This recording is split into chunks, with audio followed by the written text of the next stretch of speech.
Listen closely, because what just happened might end the WNBA as we know it. Sage Steele, yes, that's Sage Steele, just dropped a truth bomb so heavy, so undeniable, that WNBA players might never recover from it. And the silence? Deafening. See, while players are out here staging protests, putting inflatable rats outside NBA stores, and crying on social media about how they're being disrespected, Sage looked America dead in the eye and said, "Stop it. You're not worth what you think you're worth." No sugarcoating, no tiptoeing, no playing it safe, just raw, unfiltered reality. And you know what the wildest part is? She's a black woman saying this. A former ESPN anchor. Someone who knows the game inside and out. So all those people ready to scream sexism or racism? Yeah, that card just got revoked. Now here's where it gets ugly. Because Sage didn't just call out the players. She exposed the entire charade. The fake outrage. The manufactured crisis. The performative activism. She peeled back the curtain on what this lockout really is. A group of athletes so drunk on their own hype, they're willing to destroy their league just to avoid admitting one simple truth. They're being subsidized. They've always been subsidized. And the second you mention that fact, chaos. But before we get into what Sage said word for word, and trust me, it's brutal, you need to understand what just happened behind closed doors. Because on January 9th, the deadline passed. No deal, no response, no meeting.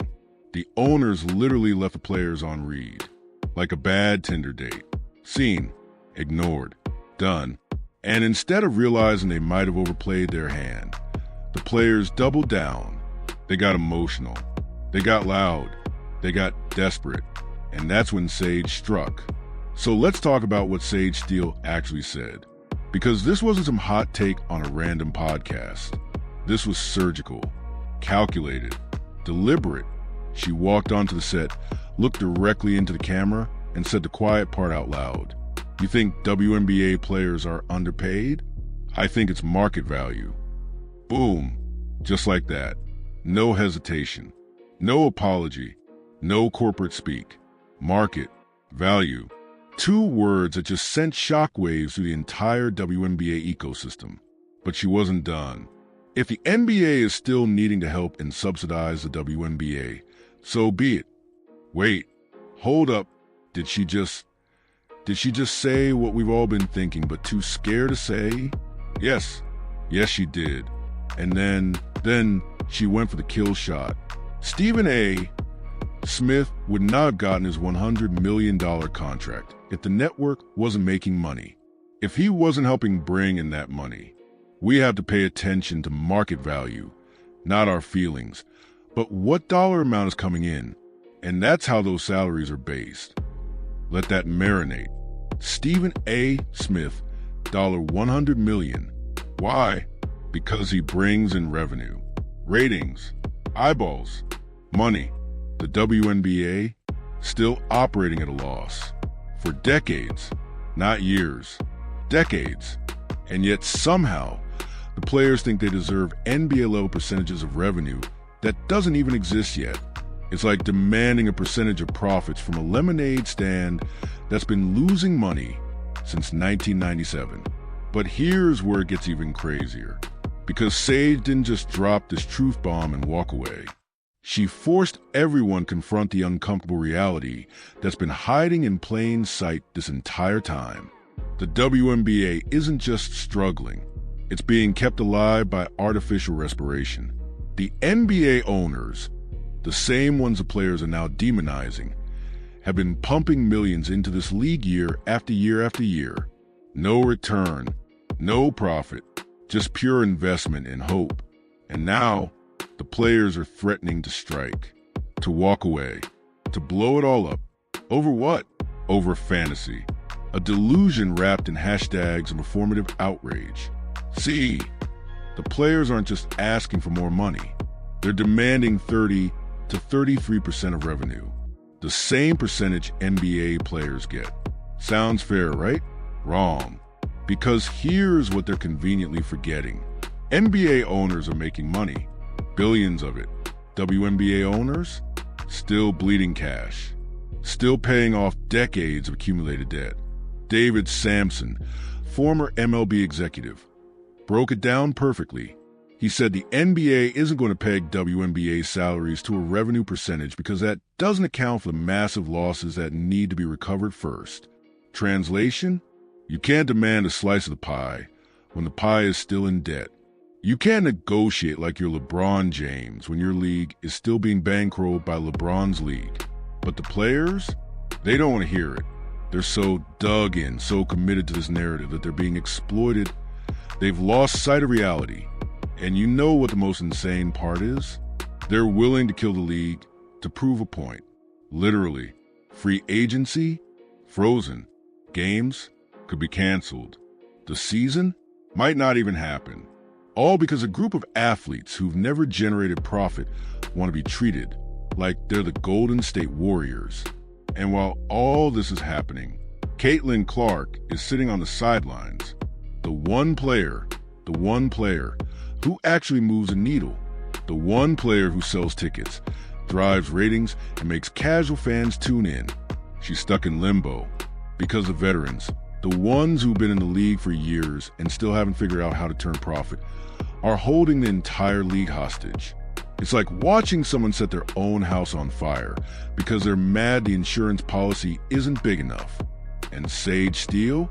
She saw right through it. She called it what it is. Entitlement disguised as activism. But here's the thing nobody's talking about. The owners have a nuclear option, and they might actually use it. See, while the players are out here posting emotional videos and staging publicity stunts, the owners are sitting back, watching, waiting, and they're holding all the cards. Because here's the reality that nobody wants to admit. The WNBA doesn't need these players. Not the way the players need the WNBA. Think about it. If this lockout drags on, if the season gets canceled, what happens? The players lose everything. Their platform, their salaries, their relevance. The owners, they write it off as a business loss and move on. They've been operating at a loss for decades anyway. What's one more year? But it gets worse because the owners have already started floating the idea of replacement players, rookies, international players, hungry athletes who'd kill for the opportunity, athletes who understand that playing in the WNBA is a privilege, not a right. And you know who's waiting in the wings? Caitlyn Clark, Paige Buchers, Cameron Brink, Angel Reese, the next generation, the players who actually have star power, drawing ability, marketability, the ones who could carry this league into profitability if the veterans would just get out of the way. Imagine this scenario. The season starts, but without the veterans, just rookies and young stars eager to prove themselves. Caitlyn Clark drops 30 points in her debut. Packed arena, national TV, social media explodes. And suddenly, nobody's talking about the striking veterans anymore. Nobody's missing them. Nobody even remembers their names. That's the nightmare scenario the players aren't prepared for, because this lockout could actually expose the uncomfortable truth. The WNBA doesn't need its current stars nearly as much as they think it does. What it needs is fresh blood, new energy, players who appreciate the opportunity. And here's the kicker. Adam Silver knows this. The NBA commissioner has been involved from day one, quietly pulling strings behind the scenes. He extended deadlines, gave extra time, tried to let cooler heads prevail.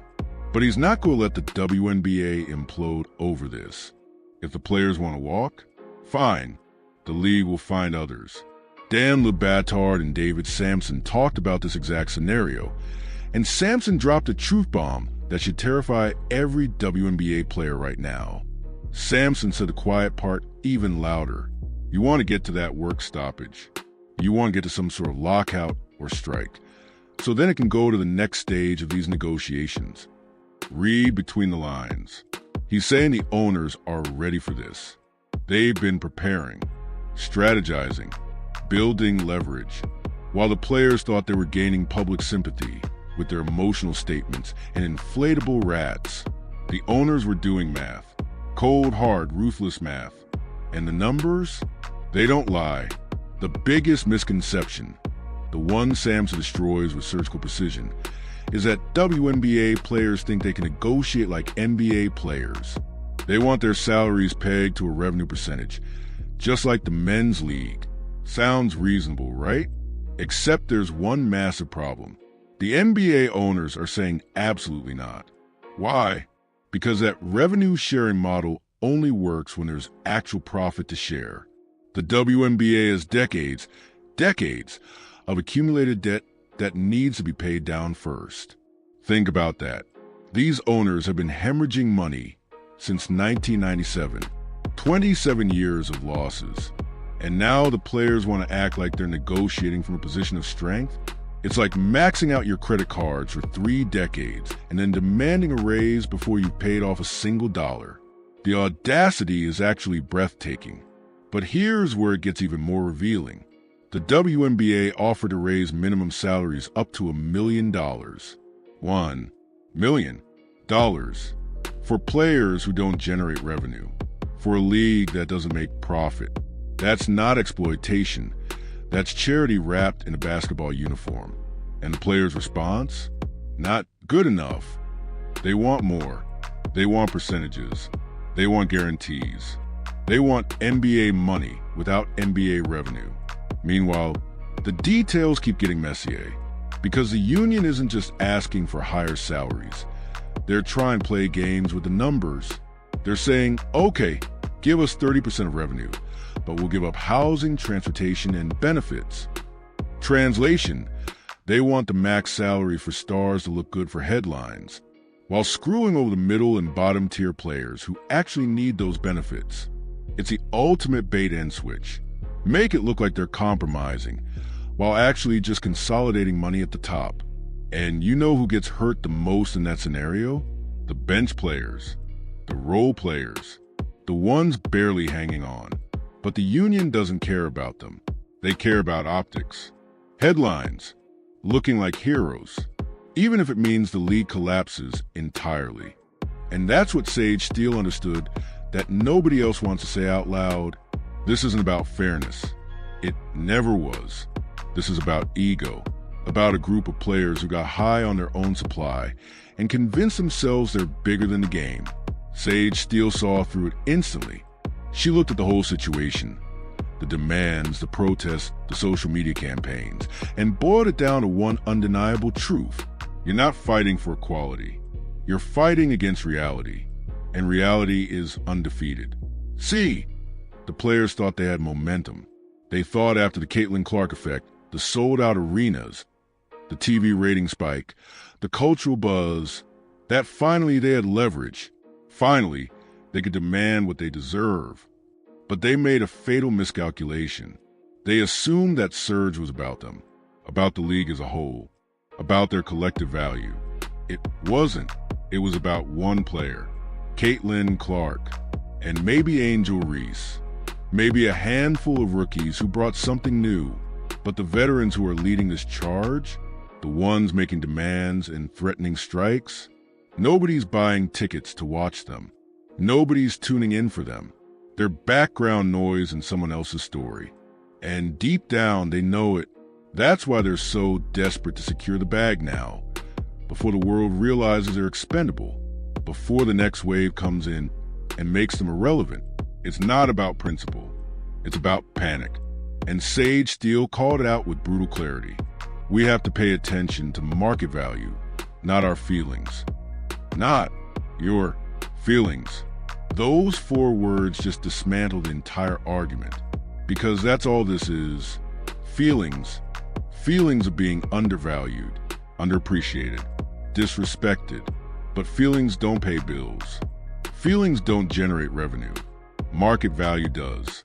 And the market has spoken, loudly, for 27 years.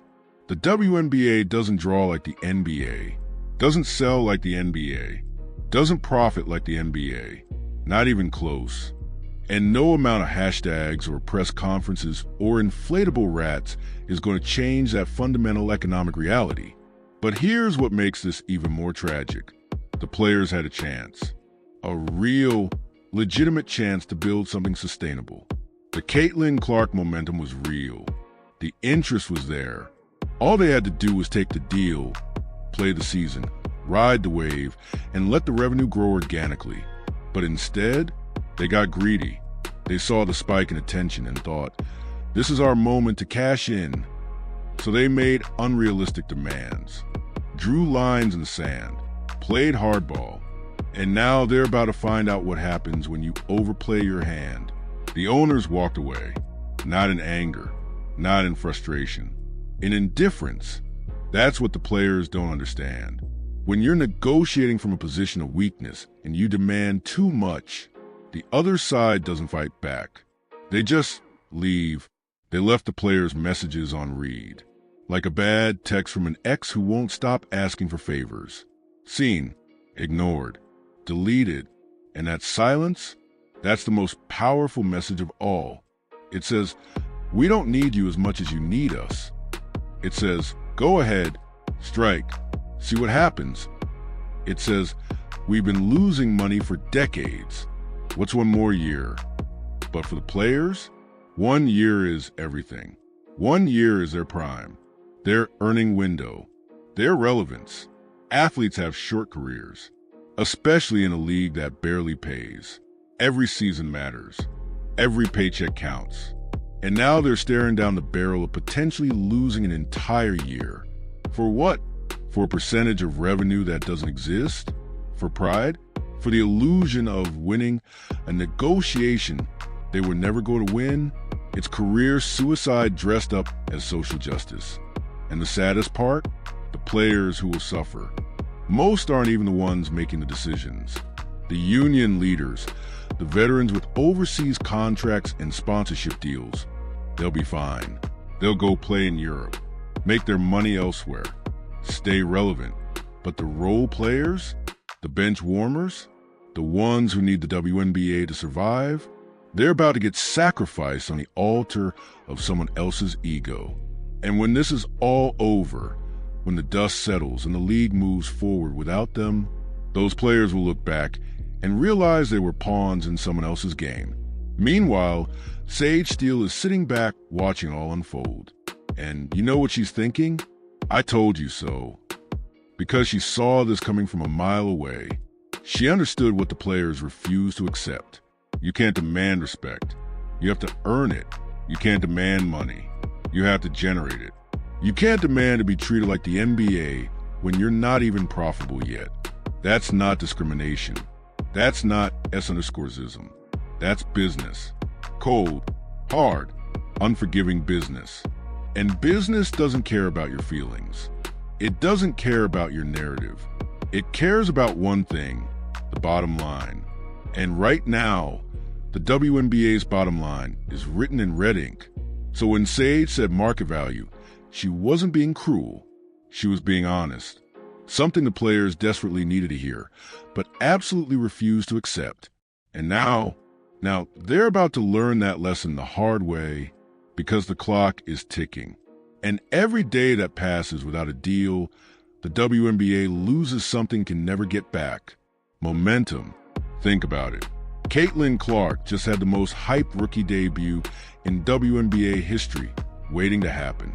Record-breaking college career. National spotlight. Crossover appeal. The kind of star that comes along once in a generation.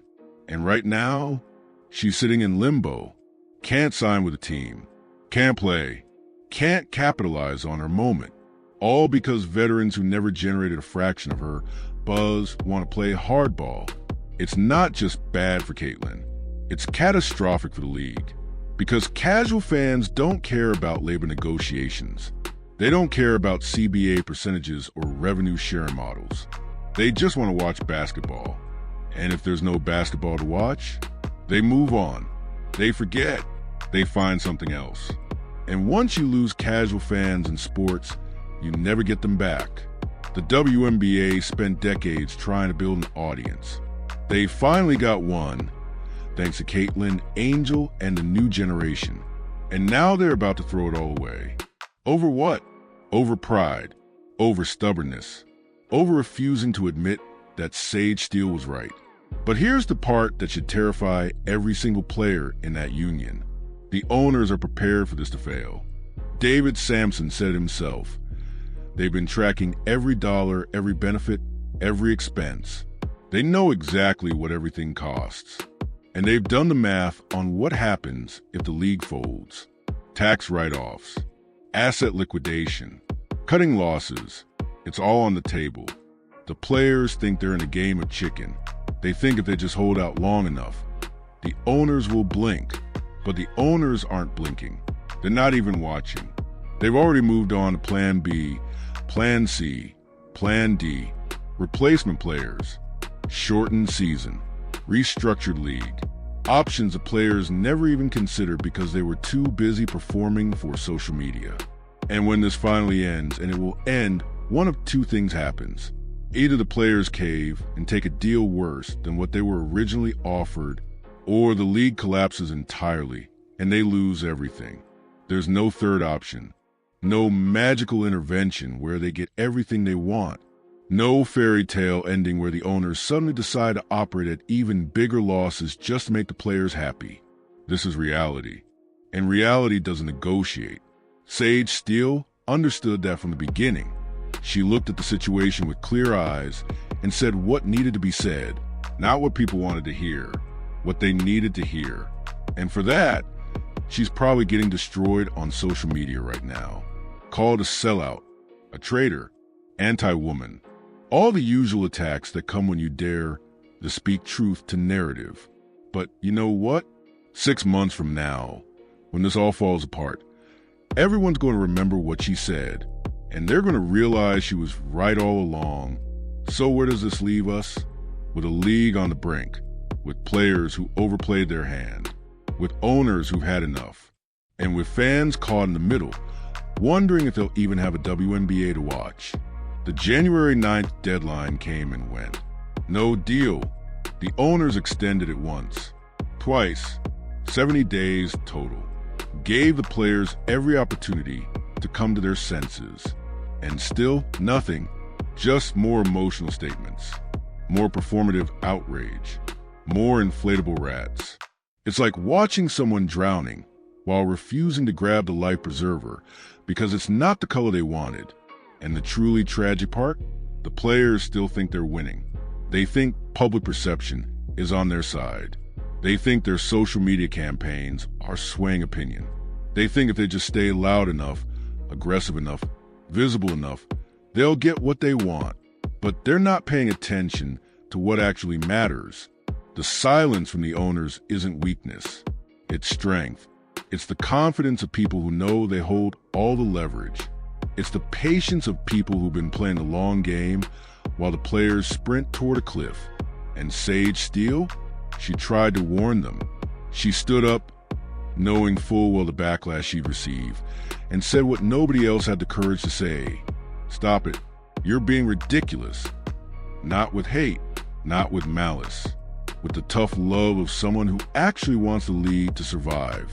Because here's the thing people keep missing. Sage Steele isn't anti-WNBA.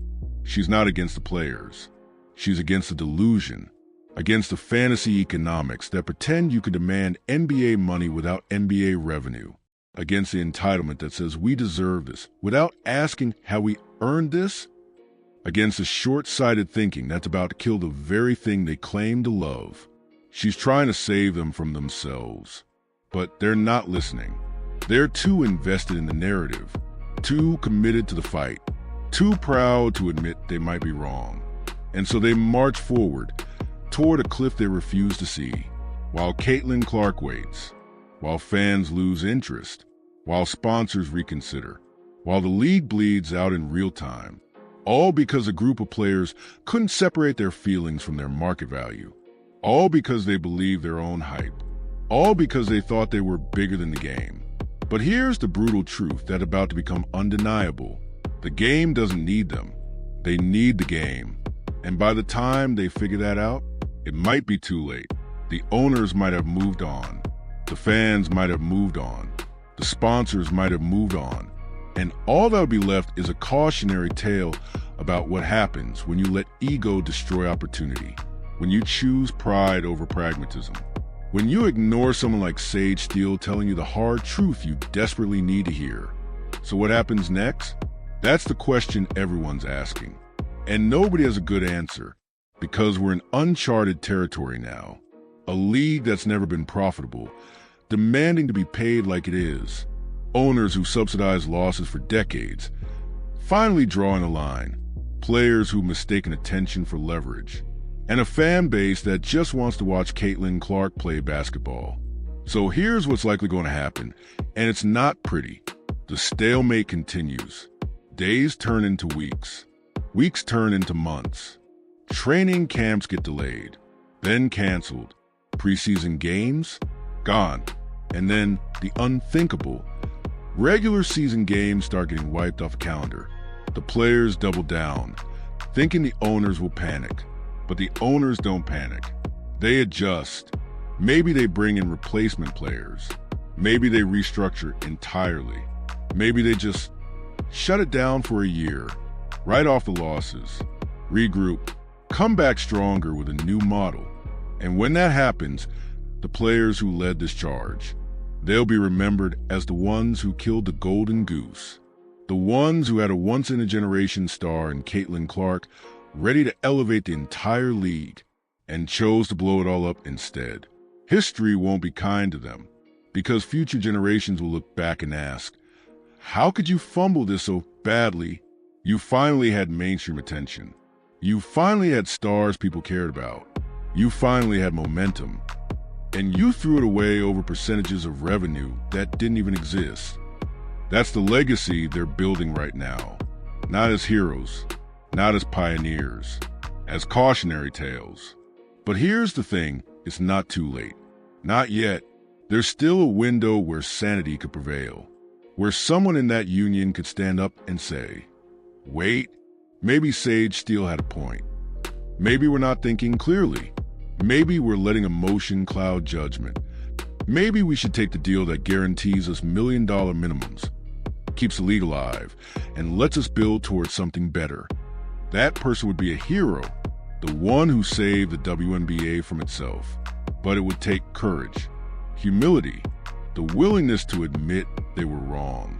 And right now, nobody seems willing to do that. So we're left watching the slow-motion car crash, hoping someone hits the brakes before it's too late. While Sage Steele's words echo louder every single day, we have to pay attention to market value, not our feelings.